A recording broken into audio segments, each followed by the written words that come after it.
First Nations, Métis, and Inuit. And as representatives of the people of the City of London, we are grateful to have the opportunity to live and work in this territory. The City of London is also committed to making every effort to provide alternate formats and communication supports for meetings upon request. And to make a request specific to this meeting, please contact J Gomez, that's JGOMEZ at london.ca, or phone 519-661-2489, extension 2425. And I will note that colleagues, Councillor Frank, Councillor Ferreira, and Councillor Hillier are joining us online this morning, and everyone else is in the committee room. So I'm going to look for disclosures of pecuniary interest to start the meeting.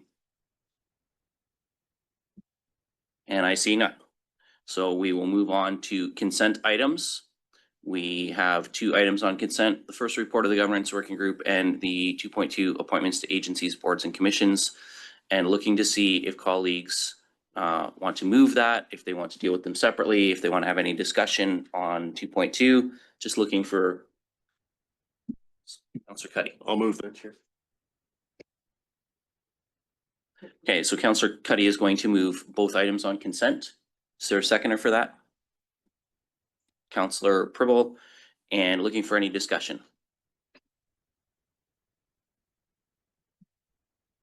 Seeing none, then we will call the vote on that. All those in favor?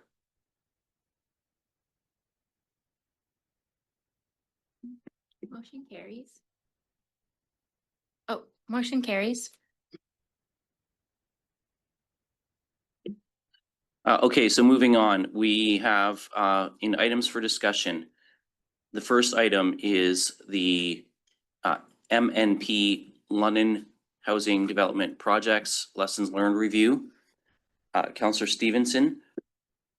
Thank you. I'd like to move a referral to the next GWG for this. I'm working on something, but I'd prefer to have the time to work with staff and come with something concise rather than do the work on the floor right now. Okay, just before you do that, is it okay if we go to staff just for a quick update from them, and then I'll come back to you to put that referral on the floor. So I'm going to go to Mr. Fehlberg just for a quick update on where you are since our last meeting. Certainly, Mr. Chair, thank you. We've met with LMCH and implemented some of the procedures around filling the units and working with them on how they can address the rent issues. Our plan is to bring a report back to committee, probably Community and Protective Services in the fall, and specifically on the baseline property management agreement, and hopefully, or the plan is to also bring back the MNP response, audit response report to the same meeting, so we can have a conversation about both of those things at the same time. And our plan is for the end of Q3, just as it's noted in MNP's work plan. We are just working with LMCH on finalizing some of the budget details, and once those are done, they should have that information to us by the end of this month, and then we can start working on the report. And I think if the councillor wants to refer back and work on a motion, we can work with her on that, having a little more knowledge. Okay, thank you for that. And now I'll go to Councillor Stevenson. Okay, thank you. Yeah, that's great to hear on the LMCH side and the specific to 122 baseline. In terms of the governance piece of it, I would like to refer it to the next governance working group, and I'll do this stuff in advance and work with staff on that. Okay, so that's been moved. Is there a seconder for that? Councillor Pribble, thank you. Looking for any discussion on the referral. Councillor Frank. Thank you. Yes. And I just want to, through the chair, ask staff, is this within the governance working group terms of reference? I know it kind of ended up here, but I've been increasingly feeling like this isn't really where we're supposed to be discussing this. And I'm wondering if it's better suited at a different committee. So I'm going to go to Ms. Hunt to answer that one for you. Through the chair, the governance working group terms of reference are, I would say, all encompassing. I think nearly any matter can come before the governance. It's a intentionally broad terms of reference. Councillor Frank. Thank you. I appreciate that. I think given what I heard from staff that they're going to be bringing a report to CAPS anyway, and at that point we can discuss more matters that are relevant to this. I'd prefer to wait until we get that report and have the discussion there. At this point, I kind of feel like we're kicking a dead horse, and I prefer if we just dealt with this at the appropriate committee with the appropriate staff information. Looking for other speakers. Councillor Trussow. I agree with Councillor Frank, although I don't think we're kicking a dead horse. I think we're kicking a horse that's gonna start kicking us real hard pretty soon. So I would like to see this referred, I think it's gonna go to CAPS anyway, as part of your report. So I think what we're doing here is redundant, and while we do have a very broad purview at this committee, I think that this is best dealt with at CAPS, where anybody is free to come. I'd be interested in hearing the views of the chair and other councillors, but I'd rather just like take no action on this since it's within the jurisdiction of another committee anyway that needs to deal with this. Okay, so I'm just gonna suggest, Councillor Trussow, because you asked if for the views of the chair, my interpretation would be we'd have to do something with this. So you could refer this to the CAPS committee if this current refusal fails. Or sorry, current referral fails. So that would be the direction from the chair that I think we would need to go. We have to do something with this report on the agenda, so that would be my suggestion. I appreciate what you just said. I think I should have asked you through you. I was referring to the chair of CAPS in terms of his view as to whether this is something that CAPS would feel comfortable dealing with, if he'd like. Yeah, so, and Councillor Ferreira does have his hand up, so, so I've got a couple of folks who want to speak now, so, I will, in follow-up to your question and appreciate the clarification, Councillor Trussow, I will go to Councillor Ferreira. Councillor Ferreira, this is just to respond to the question for now. I have you on the speakers list, but you're not the next person, so I'm going to go to you to respond to Councillor Trussow's question in your role as chair of CAPS. Then I have Councillor Stevenson, then I have you, and then I have Councillor Hopkins. Okay. So Councillor Ferreira. So I would believe that it would be a matter that should be before the CAPS committee. So I guess that's all I can say right now. So it's a yes. Okay, so now I've got Councillor Stevenson. Thank you. Well, I would just say council approved bringing it to governance working group. So we can say that this isn't the right place, but this is what council approved. And I look forward to what staff's bringing forward at Community and Protective Services. And I appreciate the fact that 122 baseline, some of the issues have been addressed with LMCH taking over and doing different practices. But there's another element of 122 baseline, which is the Housing First program and the agencies that helped do those tenant placements into that building. And so the LMCH piece, I believe, is dealt with, and the 122 baseline is underway, but there's some policies that need to be looked at to see how did that happen, and how can we put policies in place here to make sure that that doesn't happen again, and that it isn't happening in other buildings, because those same placement tenancy profiles are happening in other buildings. And so when we talk about referring it, it was referred here so that we could look at that bigger picture. And I think what's coming to Community and Protective Services is going to be what staff are bringing forward as a result of this.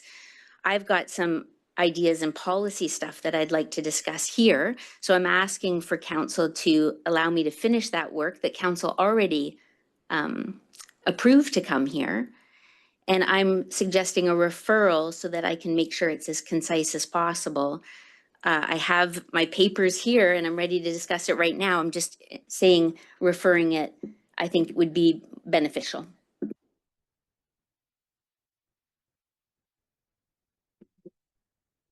Councillor Ferreira, I have you next.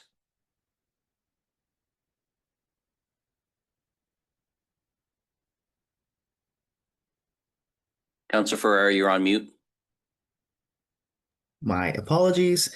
So I appreciate the counselor looking for some groundwork to move forward and kind of just tipping us off of what's going on.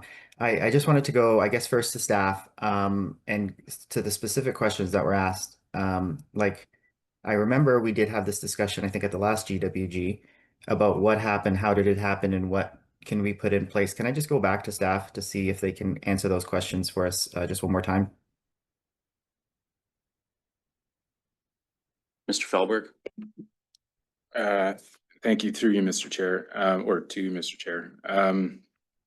Just going back, so like we're unpacking a very large question. So I think what I would like to do if the committee would, I'll work with Councillor Stevenson to determine what the resolution is. I'll also work with Mr. Dickens because it comes to, it's a waitlist question and how we look at selecting different tenants.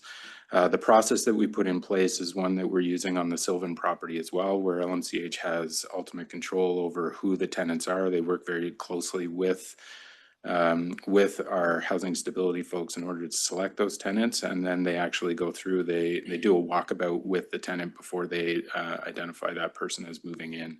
So there is no agency there, so it's a very different model, and that's the model that we're now employing at Baseline. But if we're going back to those things, I'd like to have a little bit more focus and specifically what the questions are that Councillor Stevenson is looking to have answered, and the resolution, so we can craft it properly and answer the questions more thoroughly. Counselor?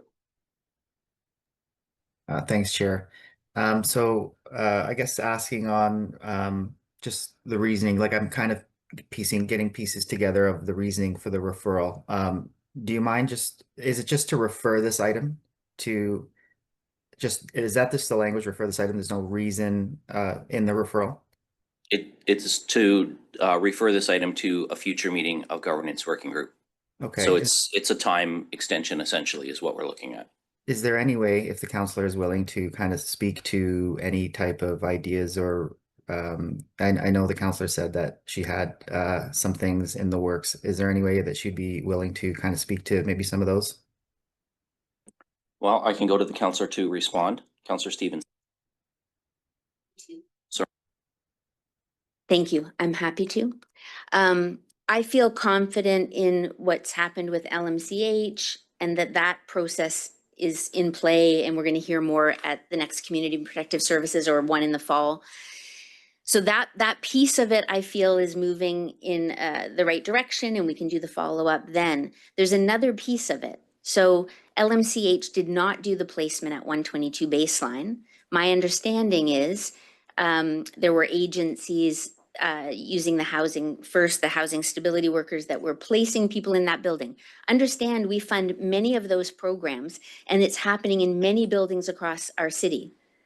And so what I want to do is look at that piece of it to ensure that if there's any corrections or any work that needs to be done there to make sure that this isn't happening in smaller amounts throughout our city, that we do that. And so that's the reason why I'm asking. Okay, so before I go back to you, Councillor Ferreira, to see if that satisfies your question, what I'm hearing, Councillor Stevenson, is that there's in addition to the time, an intent to focus the referral specifically around tenant placement policy processes. I'm seeing a nod there. So Councillor Ferreira, I'm going to come back to you. You do still have the floor. Thank you. That does answer my question. For 122 Baseline, I believe staff made the placements for that. Like this referral is for like an information piece, and then with a potential motion for direction after is kind of what I'm gathering from that. So I also know that I guess staff was kind of working on that piece themselves as well. I guess that would be kind of where my questions kind of end at the moment. So I guess I'll see what other members of the governance working group have to say. Thank you. Okay, I have Councillor Hopkins next. Thank you. Sorry. All's good. I'm trying to understand the process here and the best way forward. I have heard that staff are willing to work with the counselor going forward to get the information on that second part. So trying to figure out where's the best place to put this. Is it better to go to another governance working group? We don't have a date for that group meeting, trying to be efficient here where we can move information and maybe through you, Mr. Chair, to staff, just understanding the process going forward. Eventually this will go to CAPS. So when is it the best time to have it go to CAPS to coordinate with the information coming from staff in the fall? Just how do we align everything? I'm confident. I really appreciate staff working with the counselor. I think there's a lot of information and work that can be done that there. We don't need to do a motion for that or to allow that to go forward.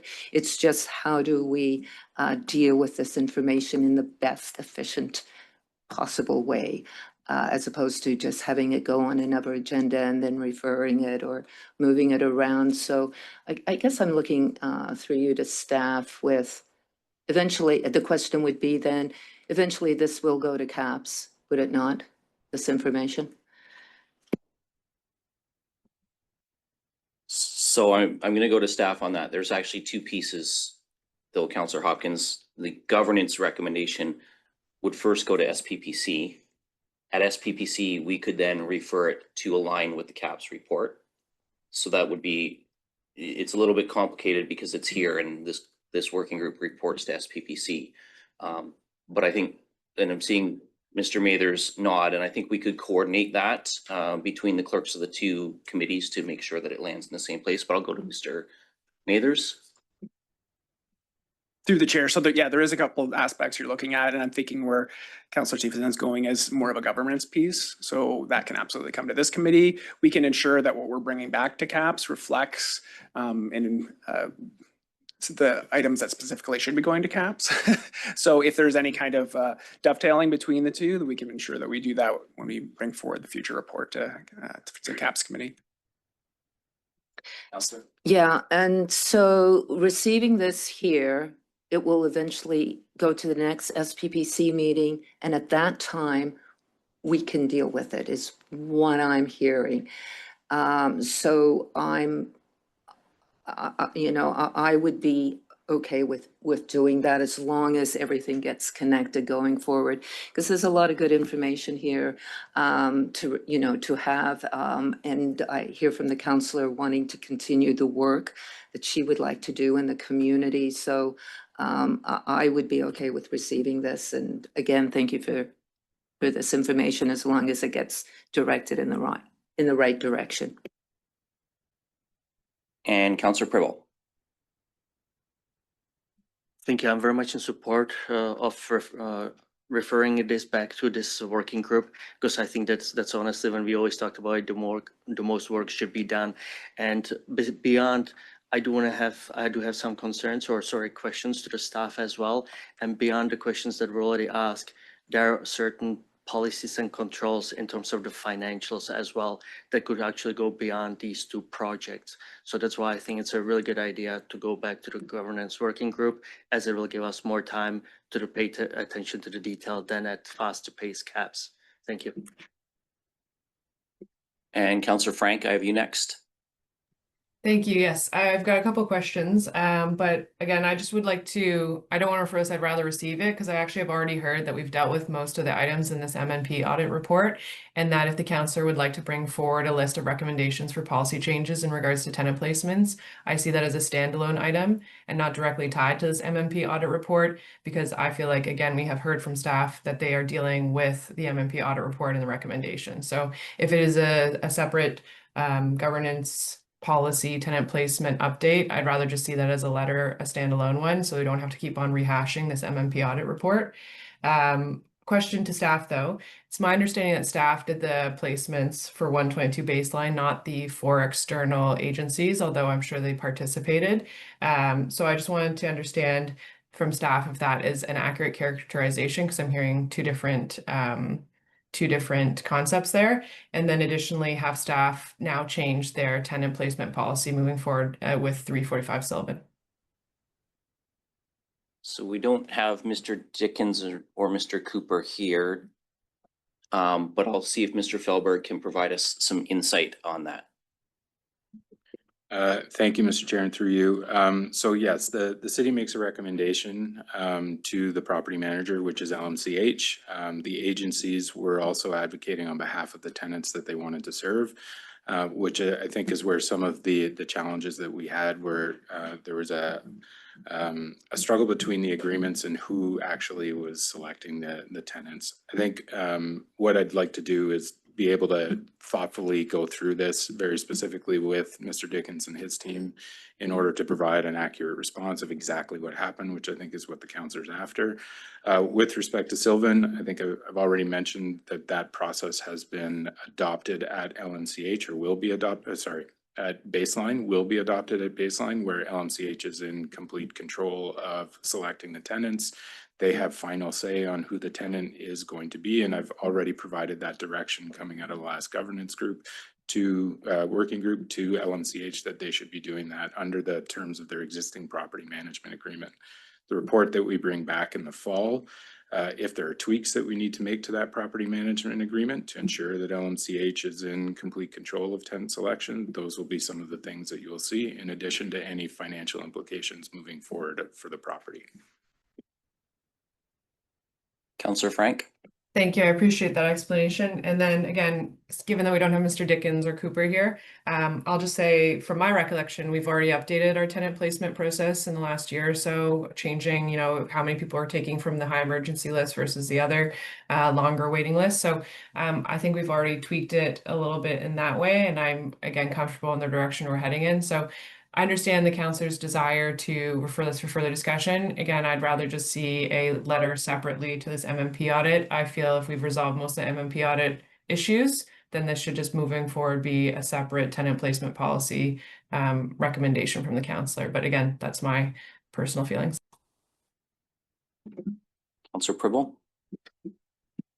Thank you. And going back to it, I would like still stick to the MNP report. And the reason for it is that we keep talking about tenant placement, which is very crucial, very important, no doubt. But in this report, there are also financial implications and potential financial decisions and controls for the future to be considered.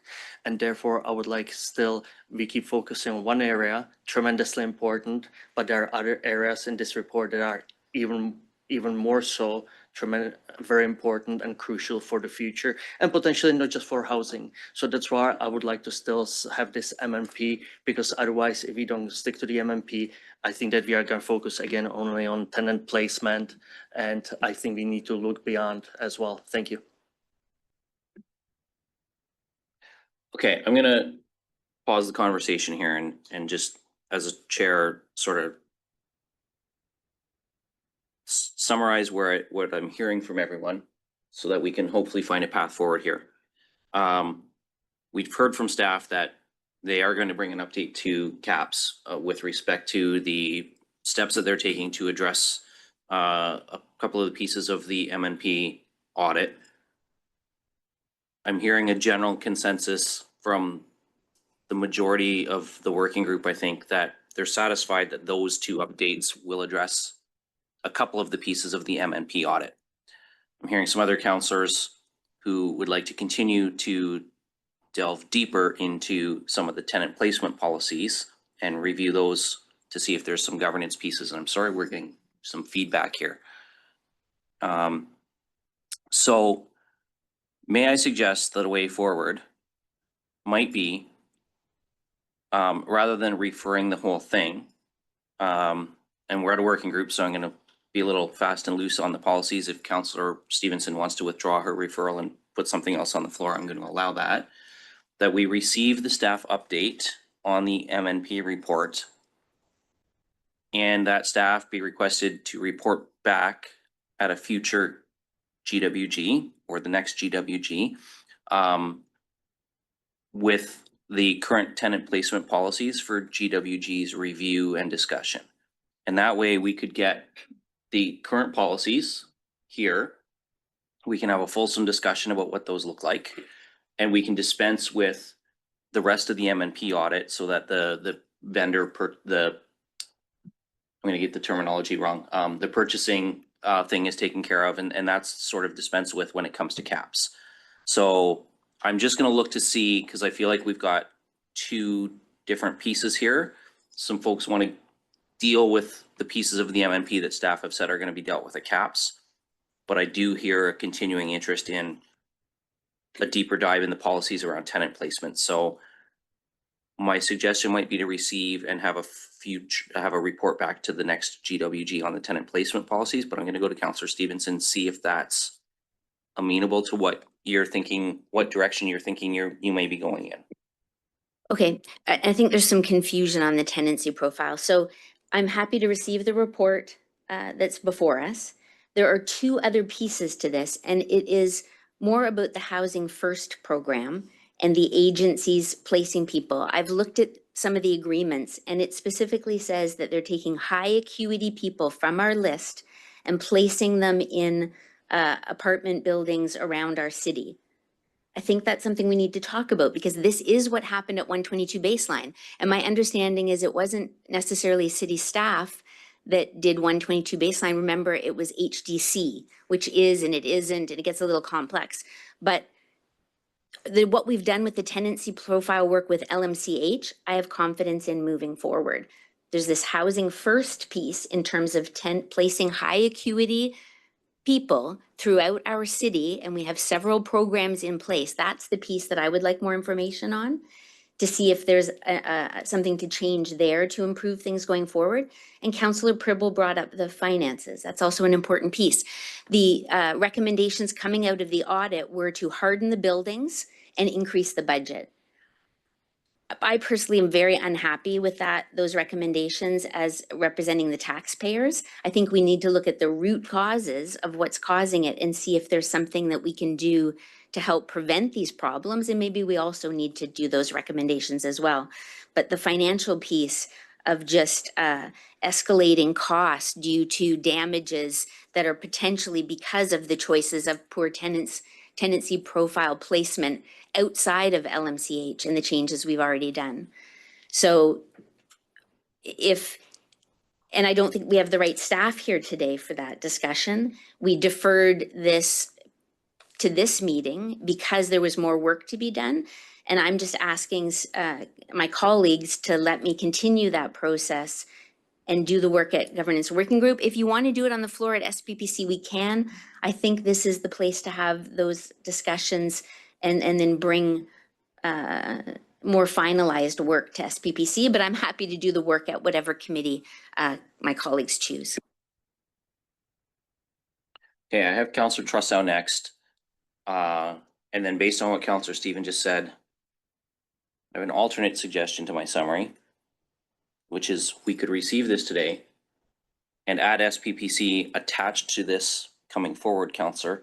You could make a specific referral around the Housing First piece to send that come back here. Like that's an option too. I'm going to leave that with you for a moment. I'm going to go to Councillor Trussow because he's next on the list. Okay, thank you for recognizing me again. I know that I've already spoken, but I feel very strongly that this council has to be, in terms of staff time, in terms of our time, in terms of the public's attention, we have to be very careful about this sort of like proliferation of where this very, very controversial and important and hot button issue is going. I am absolutely opposed at this point to doing anything other than having the committee of jurisdiction that has a broad overview of this, which is CAPS. And I think to try to split this up to different committees because it's important or there are financial implications. Yes, there are financial implications. So maybe that's something that CAPS might want to refer to the budget committee. But I'm absolutely opposed to taking the time and effort from this governance working group to deal with things that are squarely within the proper jurisdiction of one of the standing committees of council. So I would support receiving this report, and with the understanding that it's going to CAPS, take no further action on it.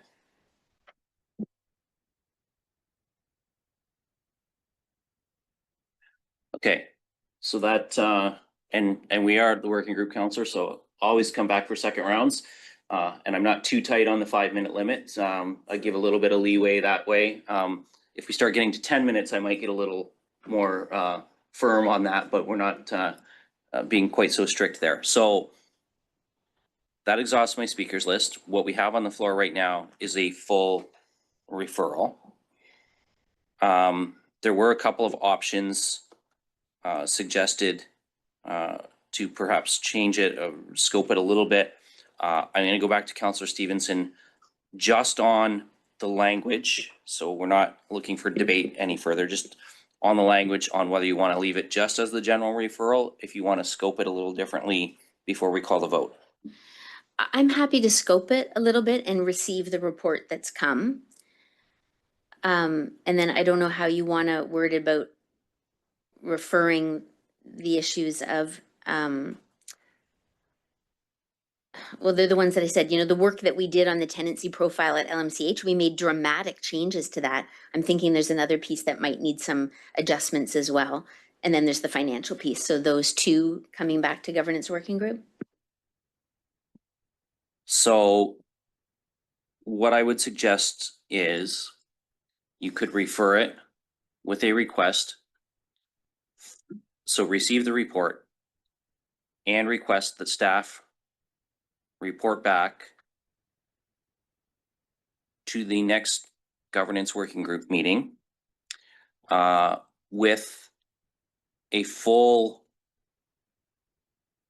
list of the current tenant placement policies, so that we're not talking about the LMCH, but we're talking about the broader piece that way. You want it specific to the housing first tenant placement policies. Okay. Bear with us for just a second while I get the clerk to help me with some language here. So bear with me for just a moment.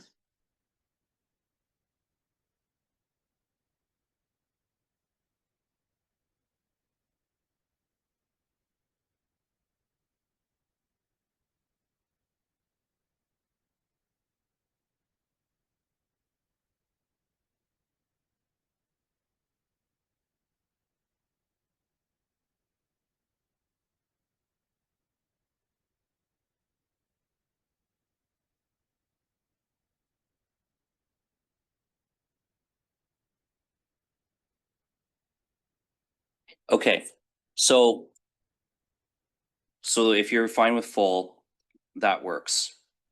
The piece around recommendations around hardening the building, the finance piece, that is where I'm going to say we are actually out of order in terms of reviewing policies, because those get into, now I'm going to look to Mr. Mathers for some guidance on this. But I think when we get into building design, we're getting into contract procurement policies, and we're getting into tenders and bids, and is not something that would be subject in terms of how we lay out a contract for a builder. That is apart from how we do tenant placement.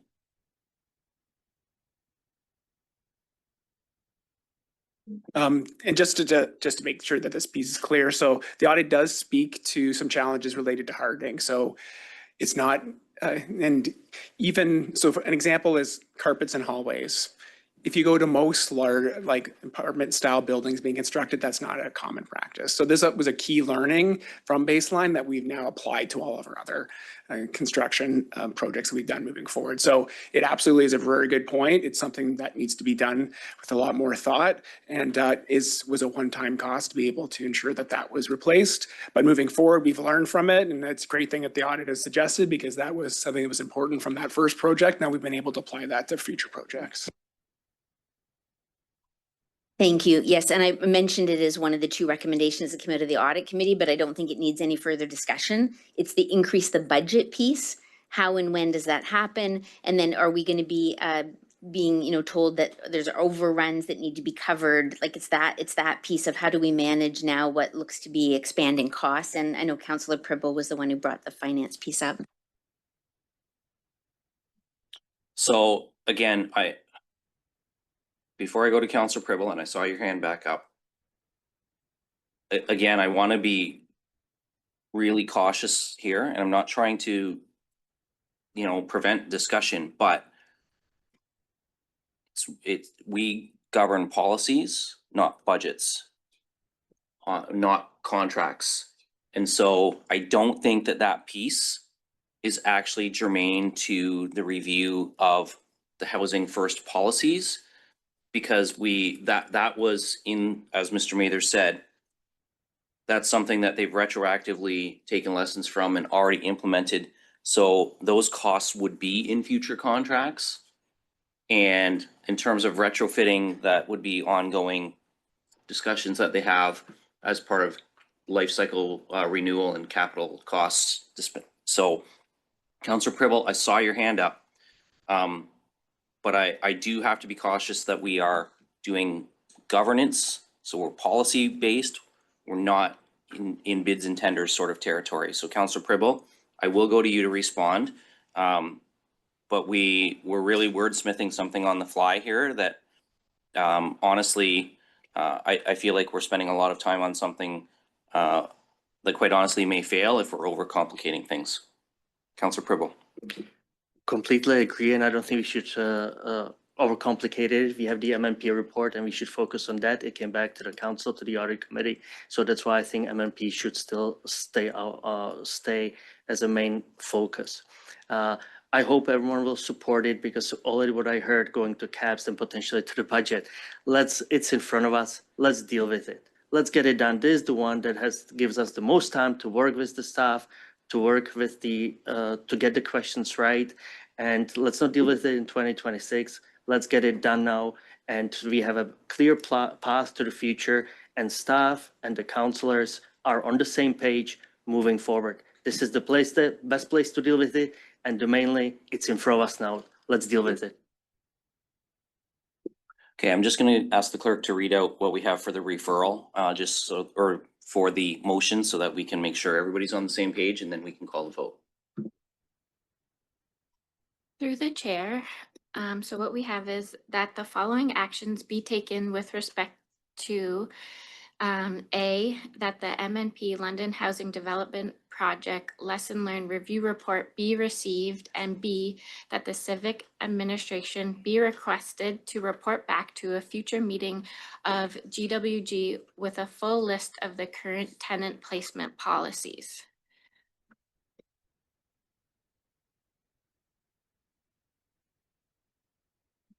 Okay, so we have a request to split from Councillor Trussow. That's easy enough to do. So we will call A first. That's the receipt. All in favor?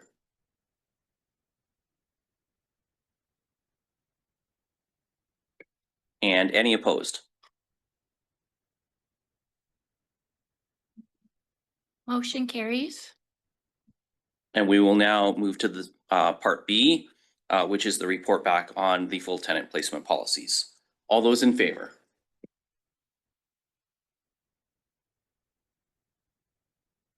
And opposed?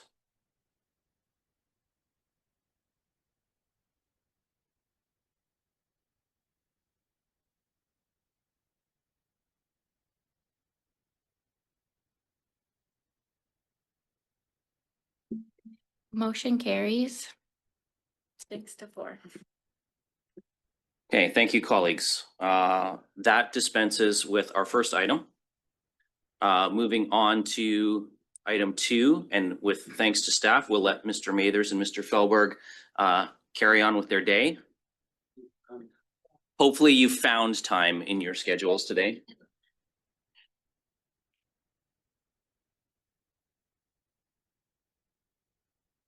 And so the next item for discussion is infrastructure corporate services. Was referred the current policy of the appointment of the deputy mayor and the proposed appointment of the deputy mayor policy. So we'll put that forward, looking for any discussion on this.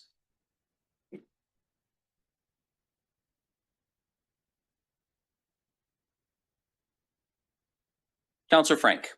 Thank you. Yeah, and I'm the one who kind of pulled this at infrastructure because I found the terminology somewhat unclear. And I'm just hoping, I know that staff have revised it, but I couldn't see the markup, so I was trying to figure out what the differences was between the two. So I was hoping staff could highlight what differences they made in the revised policy. And Ms. Hunt has her hand up, so we will go to her to provide that to you. Through the chair, the only change made in this policy that came forward is in section 1.1. There's the final partial clause of the sentence, and assistance with the operating and capital budget process through the participation on the audit committee. That part was removed, as those duties have been delegated by the mayor to the budget chair. So we just cleaned that up from the deputy mayor policy, but there were no other changes to this policy. Councillor Frank. Thank you. I appreciate that. So what I was voicing at Infrastructure and Corporate Services Committee was there's a section in this policy that says that part 4.1b, the deputy mayor shall be selected by the mayor, confirmed by a majority vote of council, and appointed by bylaw. And so my question to the clerks was, so does that mean if council does not vote to support the mayor's selection for deputy mayor through a vote of council, does that mean that they're not the deputy mayor? I was trying to understand if it's kind of like a confidence vote, and if it doesn't pass, then what would happen in that case, and what's the next step? So I can answer that partially, and then I can go to Ms. Hunt. If the council was to not ratify the mayor's selection, then the mayor would have to make an alternate selection and bring forward a different name for consideration. I'll go to Ms. Hunt to see if she has anything else to add. That is correct, just confirming that the deputy mayor appointment is not done using strong mayor powers, so it's necessary to have council confirm that appointment. Councillor Frank. Thank you. So then I'm wondering, in the same way that we have a policy, I'm trying to remember which one, where it's like, if we don't pick somebody, eventually we pull a name out of a hat, and that's literally written into one of our policies. I'm wondering if there's some way, because right now it just kind of, you know, like how I read it, I was like, what happens if this doesn't go? And you just provide that answer. I'm wondering if we could put that answer into this policy so that everyone is aware of that.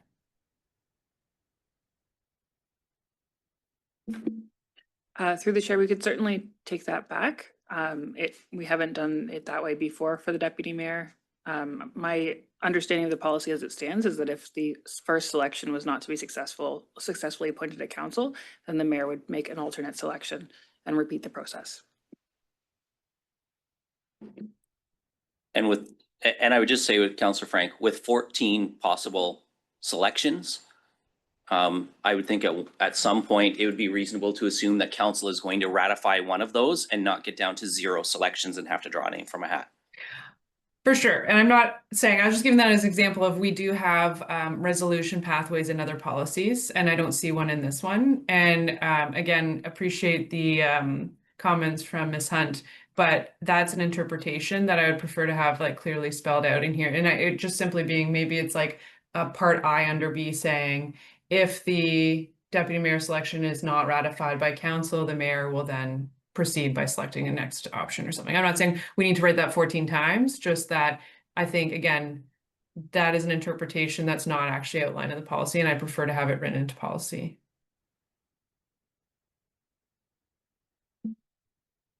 Through the chair, if we got direction to amend the policy, we could certainly do that, but at this point, we haven't received any direction to amend this policy. Councillor Frank. Thank you. I'd like to make a recommendation that we amend the policy to include what happens in the result of a non-confirmation by council. So Councillor Frank, I'm just gonna, before you move that, I just want to give you an opportunity to consider something and whether you might want to have a conversation with the mayor first. Because I do want to check with Ms. Hunt on this as well. Because it occurs to me that the mayor has one other option, which is to simply not fill the deputy mayor position and leave it vacant. And I'm not sure if that's been something that like it might be that this might be something. I hear what you're saying, and I think it makes sense to have that alternate piece there. Although I'm not sure if, and again, I'm not sure if there's an opportunity to speak with the clerk or the mayor or both. If you wanted to refer this to the next meeting, that's an option. But I'm just gonna check with Ms. Hunt to confirm whether or not the mayor could choose to leave the position blank. Because it's not like a committee chair necessarily where they can just appoint the committee chair. They could still appoint somebody to SPPC if the position was vacant. So strong mayor powers, although they don't appoint the deputy mayor, make things a little more complicated in this. So I'm just going to go to Ms. Hunt and check with her. Through the chair, I may defer to the clerk to confirm this, but that would not be my interpretation of the policy. 4.1B, it just says the deputy mayor shall be selected by the mayor, and I think the clause E as well, in the event that the head of council seat becomes vacant, the deputy mayor automatically steps in to serve. So I think that leaving it vacant could cause additional problems for the municipality, but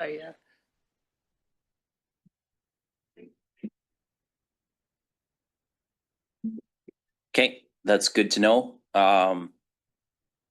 We do have the clerk here. I'm not sure if. Sorry, I knew you were back in the corner there, clerk, and I should have probably invited you to the podium, but I'm going to do that now so that you can provide some. Thank you, Mr. Chair. The policy is, as Ms. Hunt set out, where the deputy mayor shall be selected by the mayor. Now, it's not required under strong mayor powers that a deputy mayor be appointed. Quite correctly, Ms. Hunt has indicated that in the event the head of council seat become vacant, it shall be filled with the deputy mayor. That's pursuant to this policy, but not necessarily pursuant to the Municipal Act or the strong mayor powers set out in Part 6.1. So if there were some direction to add some clarity to this policy, we could certainly take that back, consult with legal to consider the appropriate wording to bring back to either committee or SPPC. But at this point, it's not set out specifically in this policy other than what we've indicated. Councillor Frank. Thank you. That's good guidance, and I appreciate the suggestion. Then I'd prefer to refer it back to staff to come back with options for, and I don't know what to call this, like what happens if Part B doesn't go through. I don't know what to call it that, but yeah, have staff come back with some options or some language. Yeah, and I think that the clerks have heard the intent there. And as Mr. Schulthus indicated, the legal would need to be involved as well. So Ms. Hunt, do you have something to add? through the chair, just as a point of clarification, we have two versions of the policy here, one that is currently in force and effect, and then the second, which is the slightly amended version, as I mentioned, just removing the duties of the budget chair. And I'm just, if we could get clarity on whether we're proceeding with the currently enacted policy or with the amended version and then making changes from there. Great point. So, and I'll come to you next, Councillor Trussow. So Councillor Frank, because the budget chair does exist and is chairing audit committee, hearing what you're trying to accomplish, and I think that it makes sense, there does need to be a backup plan. Would you be comfortable passing the amended policy and asking staff to come back to the next GWG with a further review from a legal and clerking perspective with regard to the Municipal Act and strong mayor powers? Yes. Okay. I think our working group clerk is capturing that. And while she's typing that, well, let's see if there's a seconder, and then I'll go to Councillor Trussow for the discussion. So second by Councillor Hopkins and Councillor Trussow, you're next.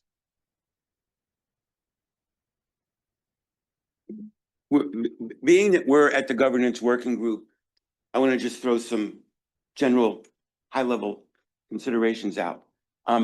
I don't really think we need a legal opinion as to whether or not the Municipal Act, strong mayor powers mandate any particular way of dealing with the deputy mayor, because it's pretty clear that it doesn't, but go ahead and get that if you feel more comfortable with it. the reason why I want this at this committee is I want a broader discussion, and I do not have a conclusion that I'm trying to reach here. But I think to just say, bring this back with just this very narrow part of what happens if the council doesn't approve the deputy mayor, we need to have a broader discussion about the role of the deputy mayor, and this is in all respect to all of the people who have served as deputy mayor. There are many different ways of doing this. I would like to have an environmental scan of some of the other jurisdictions to see how they deal with the question of deputy mayor. I know from talking to some of my colleagues around the province that there are different ways of doing it. It's rotated, it's selected by council. There's more than one deputy mayor, and the different deputy mayors are given different portfolios. There are a variety of different ways that we could deal with this very important office. And we're not in any hurry. We're not going to be making any changes this term. But what I'm asking this group to do is not cut off, as I think the motion on the floor would do, not cut off the possibility of having a broader discussion about possible other ways of dealing with the role and selection of the deputy mayor. And I think we really need to start by we need to start by looking at an environmental scan of other jurisdictions to see how they deal with it. So my proposal would be that we go slow on this. We try to gather as much information as we can about all of our options, because quite frankly, all of our options are on the table. We are not mandated to do this any particular way. Maybe we want to have the council select the deputy mayor. Maybe we want to have it broken up. I think I'm repeating myself now in terms of the different possibilities. Maybe we want it to be elected. I don't know, but I just think that this would be a good time at the end of our term to not make a decision about this, but to really get some more information about what other jurisdictions are doing. Thank you very much. So I would be against the motion that's on the floor right now, and I would really like to see that broadened to include these other considerations. Thank you. Okay, looking for any other speakers? Councillor Hopkins. Yeah, thank you. I really think we do need some clarity around the deputy mayor policy in terms as it relates to strong mayor powers. And I had a question around E in the event that there is a vacancy, the deputy mayor fills in for the mayor until the mayor is appointed. Is the replacement, the deputy mayor, then able to use strong mayor powers? I just would like to have a broader understanding, given that we have strong mayor powers, how it relates to this policy. And so I did second the motion just because I do think we need to get more information back on a number of questions that I have. And I know we can go on and on here at GWG on this, but I would like more information on that. So I can assist a little bit with that, Councillor Hopkins, and then I'm going to ask the clerk or Ms. Pollitt, either one. But I can inform you, having served quite a number of days in the acting mayor role when the mayor's been unavailable or unable, that strong mayor powers do not transfer to an acting mayor.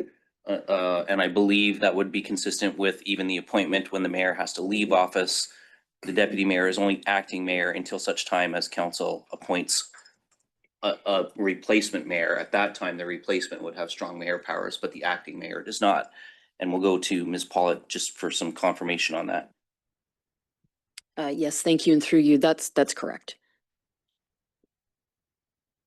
Could I just add, the strong mayor powers don't extend to appointing a deputy mayor either. The Municipal Act, as Councillor Trousseau mentioned, does not speak to the appointment of deputy mayors.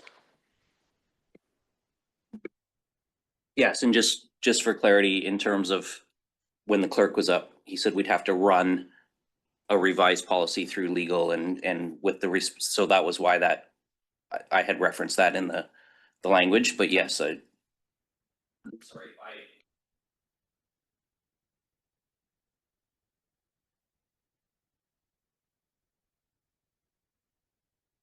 sorry, I meant that an updated policy would have to go through legal to make sure it's compliant, so.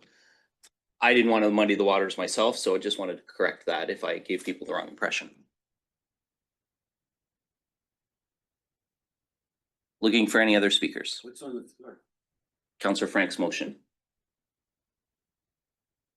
Okay, seeing none, I'll weigh in just quickly. I'm going to support this motion. Councillor Frank, I think it's a good idea to have a plan B. So very supportive of that.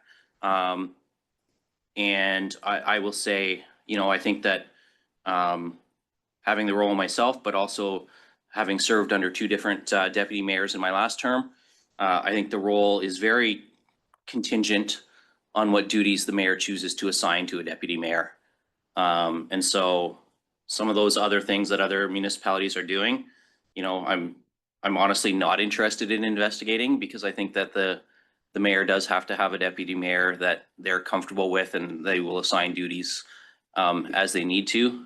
I know I continue to joke with our current mayor about the other duties as assigned should have some clarification because they seem to change periodically. But that being said, you know, filling in when the mayor is not able to act, being the second call on the EOC when the EOC has to be activated, those kind of things. I think it's really important that the mayor and the deputy mayor are aligned on those sorts of things. I don't think that that works particularly well in terms of training and in terms of staff communication flows and things when you start getting into rotations and dividing the job up 3 or 4 or 5. I know one municipality has 6.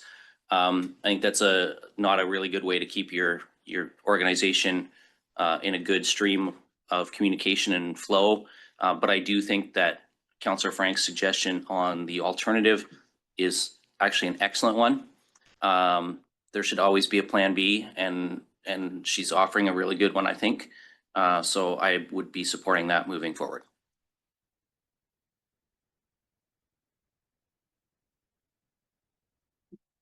Seeing no one else, I'm going to call the question. All those in favor?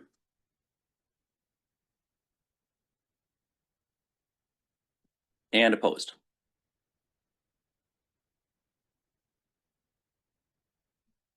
Motion carries. We'll get the roll call on that. I'd like.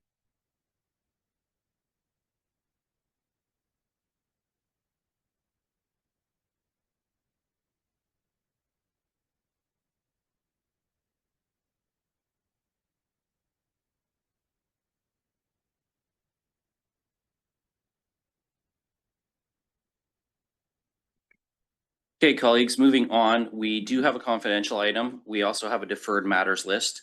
It's 10:30. I'm going to see if we can just get the deferred matters list on the floor first. And then once that's done, we can move into confidential session. Any objection to proceeding that way? Seeing none, is there a mover for the deferred matters? Councillor Cuddy, seconder, and Councillor Ferreira. And we'll call the question on, well, first I'll look for any discussion on the deferred matters. Councillor Stevenson.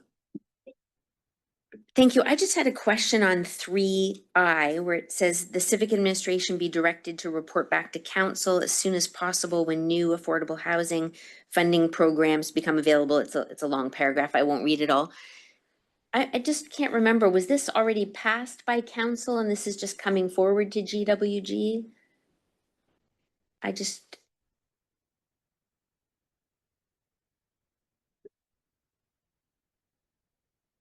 Ms. Hunt, can you correct me if I'm wrong? This actually is only on our deferred matters as it relates to the earlier item on today's agenda under items for direction. And so our decision today sort of will strike that from the next matter of the deferred matters list, because yes, part of that has already been passed by council and the other part we dealt with today. Ms. Hunt, am I correct in that?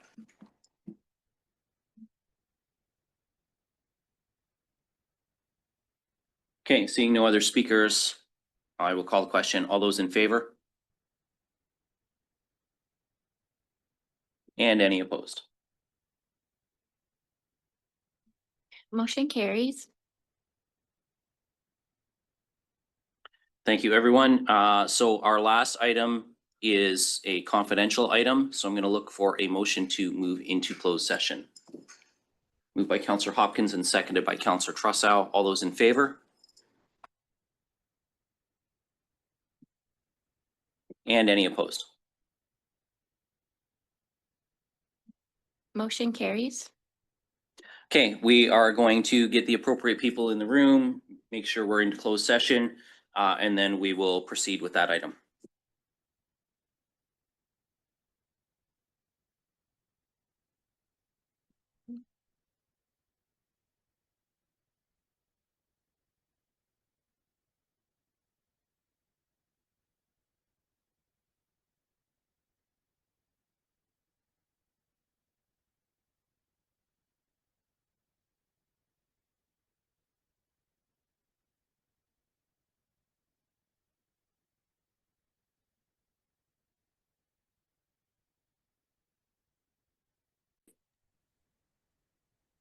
Yes, I'm pleased to announce that progress has been made for the item for which we went in camera for.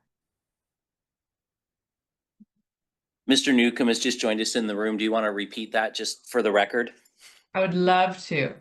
I'm pleased to announce that we have made progress for the item for which we went in camera for. Thank you, and I'll look for a motion to adjourn. Counselor Trussow. No seconder? Oh, Counselor McAllister. All those in favor? Motion carries. Thank you, colleagues. We're adjourned.